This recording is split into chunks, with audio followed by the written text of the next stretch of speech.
No. Gunner!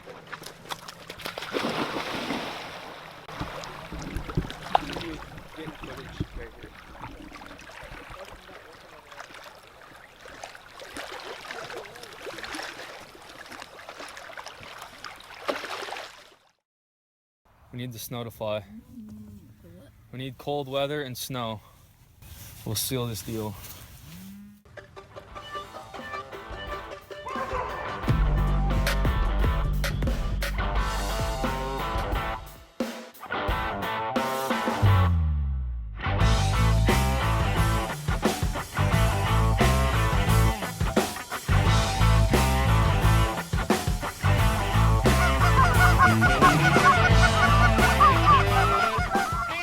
I thought you said you weren't going to be able to sleep.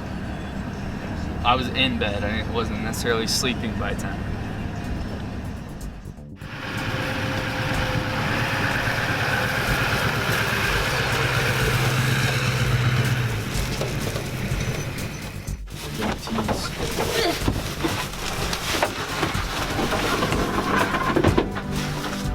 Trust me, man.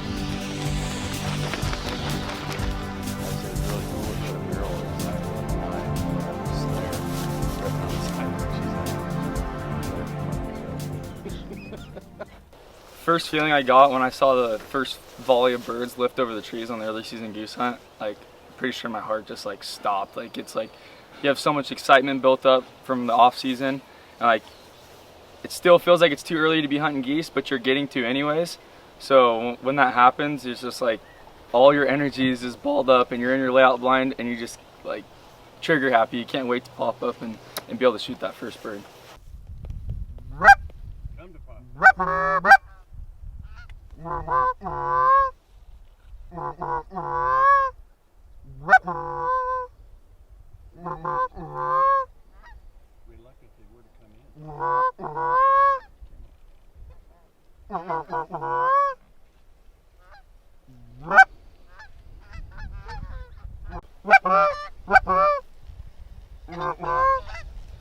Shoot him, boys.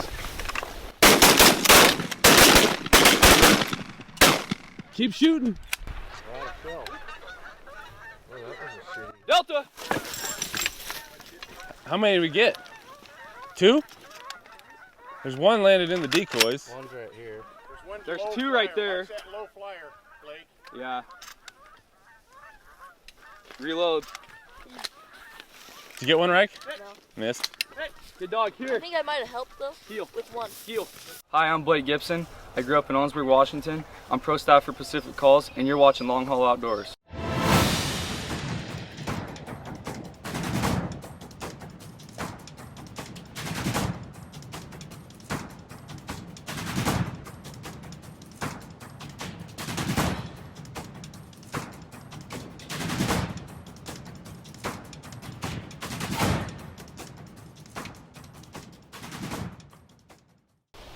I totally get why a young dog and even sometimes a veteran dog break every once in a while.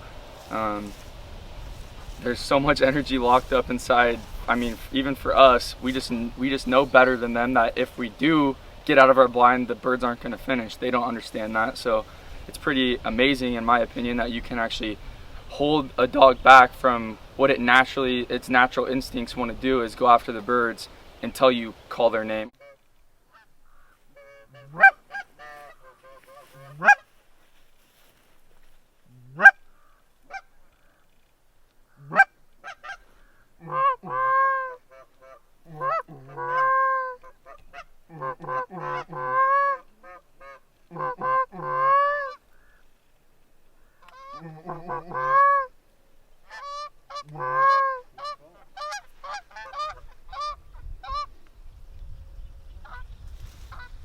Shoot him. Shoot him. Shoot him. Just keep shooting. Keep shooting.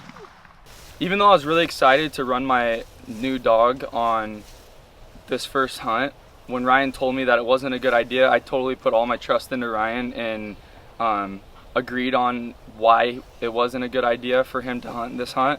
And then I got really excited at the same time because all the stuff I've heard about Delta and how good he is, and he went to the Master National. Ryan was behind the camera, and he offered to let me run Delta, so I was really excited to be able to run a dog of that caliber.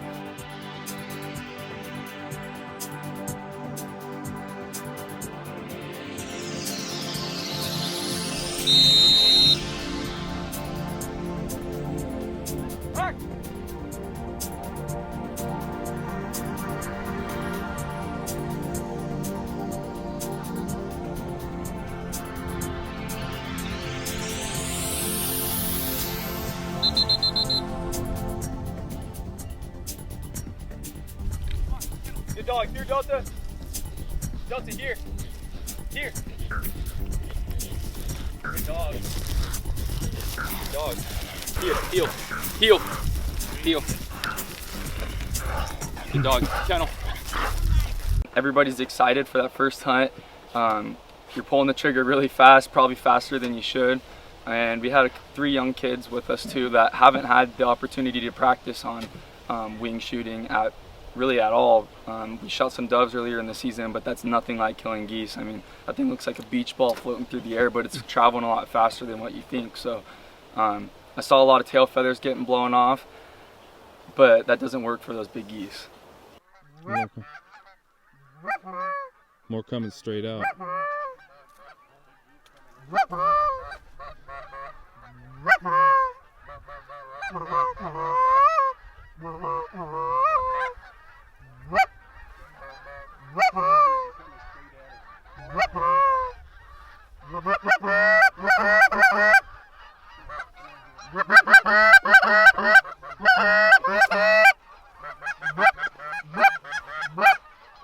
Group's down on the left over there. Yeah, they're too far. Let's get these guys.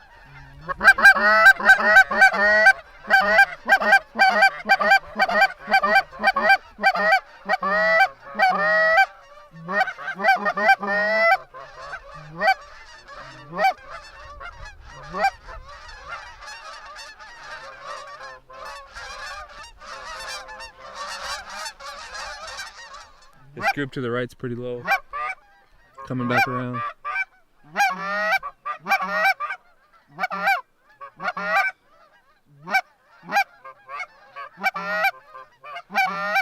Right to left. You want to shoot these? You want to shoot these? Shoot these. Shoot him! Shoot them!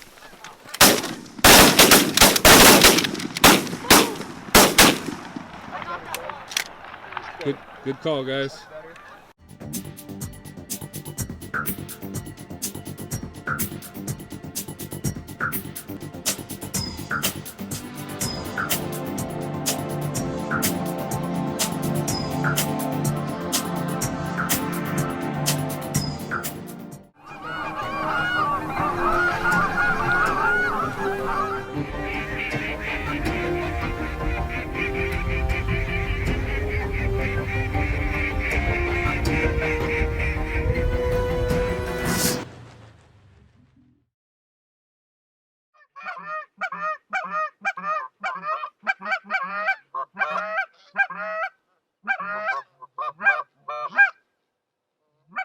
Shoot him.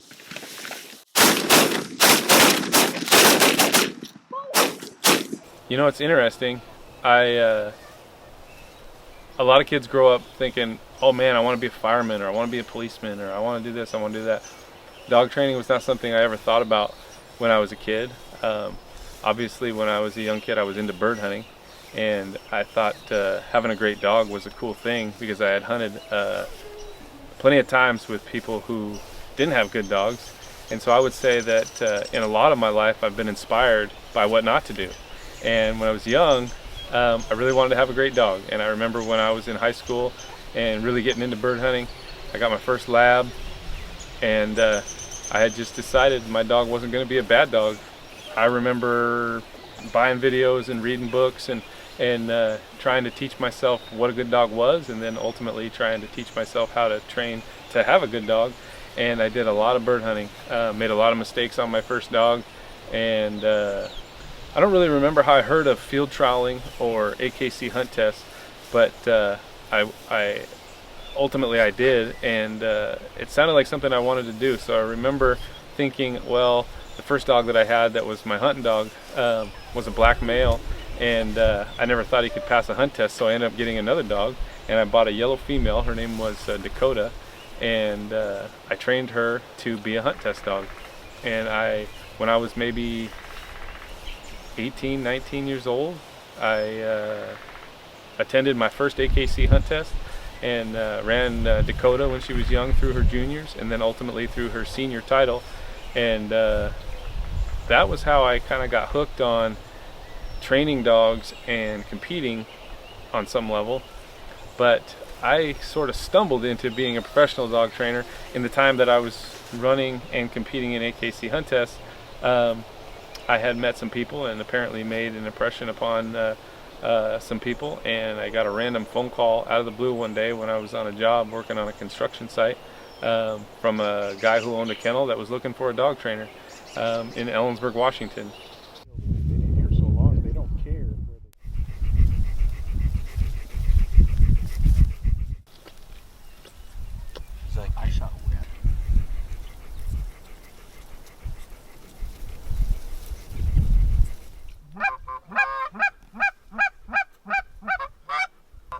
Coming back, coming back, coming back.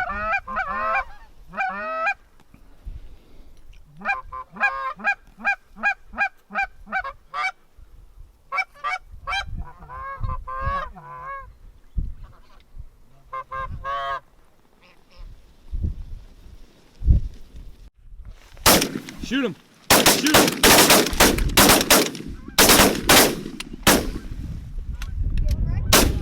Good.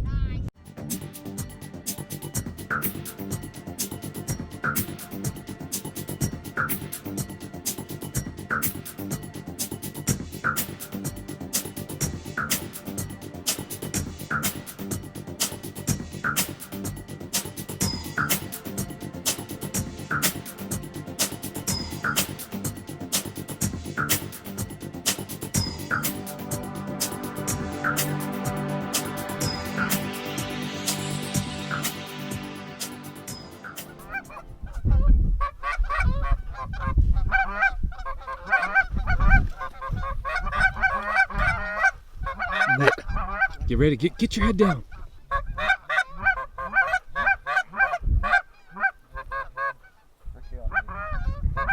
These two, right? Kill them. Kill him.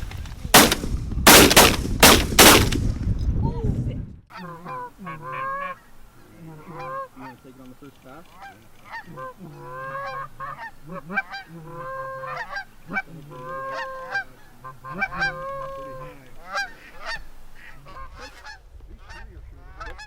Shoot him. Shoot him, boy.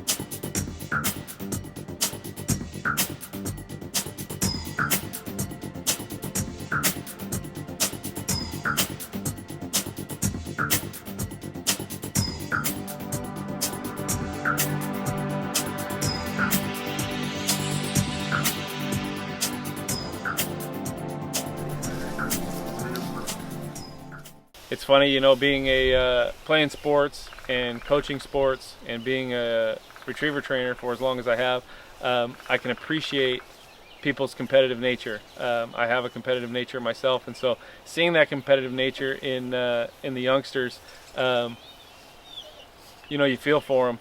But you know, on this hunt was kind of the beginning of a long, frustrating goose hunting season for my son Riker, who really kind of struggled, I think, shooting out of the holding blind for the first time and being able to smack down those big birds. But on the early hunt, he really struggled on the first few volleys, and his competitive nature was creeping up on him. So we finally had a volley that came in and finished, and we went ahead and let him land so that he could get the skunk off him and shoot his first goose.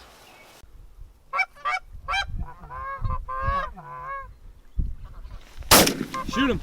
Shoot him!